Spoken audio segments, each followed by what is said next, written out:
Sindh assembly के इजलास में पीटीआई ने अनोखा अंदाज अपनाया। अरकान ढोल बाजे लेकर असेंबली में पहुंच गए। असेंबली के दरवाजे को बंद कर दिया गया। हलीम आदिल शेख, फिरदौस शमीम नकवी और दीगर गेट को धक्के देकर अंदर पहुंच गए। खातून एमपीएस गेट के बाहर रह गई। हलीम आदिल कहते हैं पीपी अरकान डिक्टेटर की पैदावार है।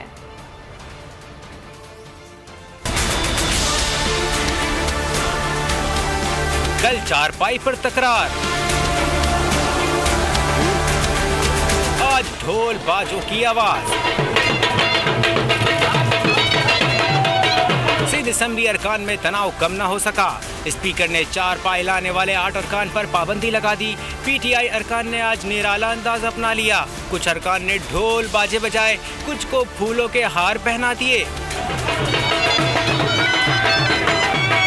असेंबली के दरवाजे बंद किए गए। हलीम आदिल शेख, फिरदौस शमीम नकवी और दीगर गेट को धक्के देकर अंदर पहुंच गए।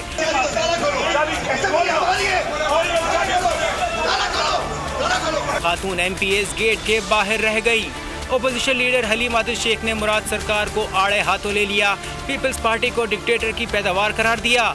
यहाँ बेबी का दौर चल रहा है। तय हो गया कि ये डिक्टेटर्स की औलाद है, ये डिक्टेटर्स की पैदावार है। चार्टर ऑफ डेमोक्रेसी जो बीबी ने साइन किया था, जब बेबी का दौर आया तो उसके तहत अपोजिशन लीडर फिरदौस शमीम नकवी को चेयरमैन नहीं बनाया। पीटीआई रहनुमा ने अरकान पर पाबंदी को इंतकामी कार्रवाई करार देते हुए मुस्तरद कर दिया।